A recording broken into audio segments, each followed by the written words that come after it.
I have to stop for a second and hold myself accountable. In my rush to tell you about quarterbacks and shields, the financial advisors and CPAs that make up your retirement team, well, I realized I skipped the most important piece of the whole puzzle.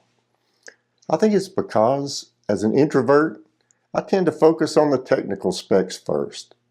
I want to look at the math, the tax strategies, and the market history. But the truth is, a plan is only as good as the people standing behind it. I haven't talked to you about the know, like, and trust factor. And if you get that wrong, the rest of the team won't matter. I've told you who you need, but I haven't shown you how to choose them. If you trust someone just because they have a fancy office, a slick TV ad, or even because you go to the same church, you might be making a massive retirement mistake. So to avoid that, we're going to use what I'll call know, like, and trust filter. It's a process that turns a stranger with a briefcase and a business card into a partner you can actually rely on. Now, you've probably heard the old saying from President Reagan, trust but verify. Well, that may work in politics, but in retirement, I flipped it on its head. I believe we must verify so we can begin to trust. Think about it.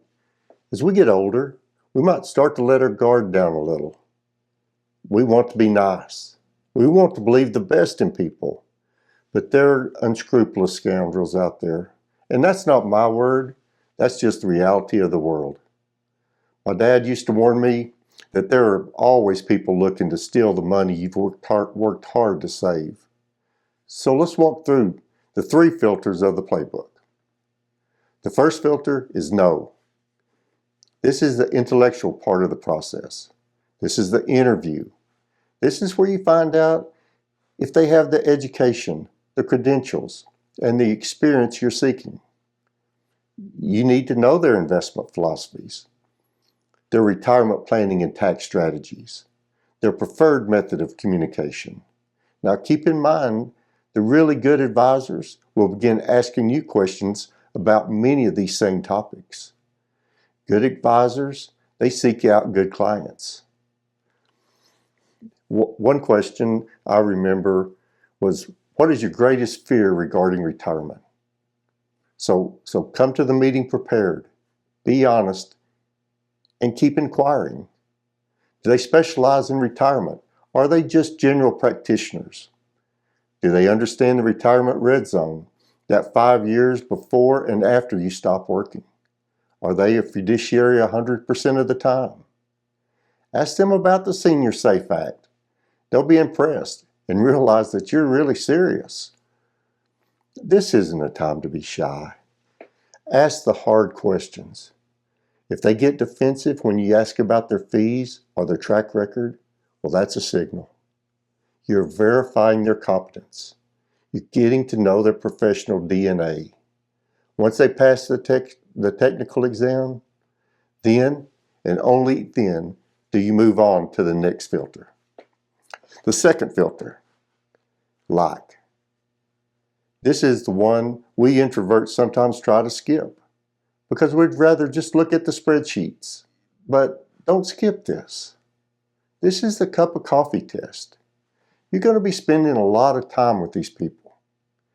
You're going to be sharing your private numbers, your family concerns, and your fears about the future.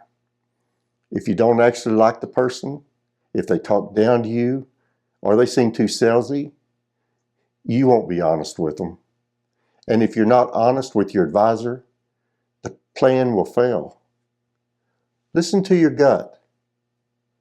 Do they listen more than they talk? Do they respect your spouse's input?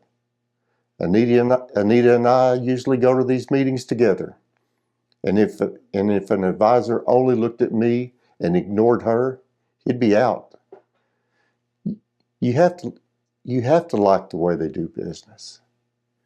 If it doesn't feel right in your gut, it doesn't matter how good their math is. And the final filter is trust. Notice I put this last. Trust isn't a handshake at the first meeting. Trust is a history. It's an output, not an input. You don't give someone your trust. They earn it over time. I've been with my quarterback for years now. He earned my trust during the market volatility and by how he coordinated with my shield, my CPA. True trust is built in the valleys, not the peaks. In the bad times, not always the good times. And here's a little of Wes's wisdom. Part of trust, well, it's having an exit strategy. A true professional will never hold your data hostage. If the relationship stops working, you should be able to walk away. Knowing you could leave actually makes it easier to stay. So that's the playbook. Verify, then trust. Don't let a fancy office or a shared church pew blind you to the process. Use the filters. Get to know their competence. Decide if you like their character. And let them earn your trust over time. In continuing in the Retirement Dream Team series, I've put all these videos in a playlist to help answer your questions and guide you when building your retirement team. If you have any additional questions, just post them in the comments and I'll do my best to get the answers. If you found this helpful, hit the like button and leave a comment. Have you ever trusted someone too quickly and regretted it? I'd love to hear your story, and it might help someone else in our community just stay safe. Thanks for watching. I'll see you in the next one. Wes out.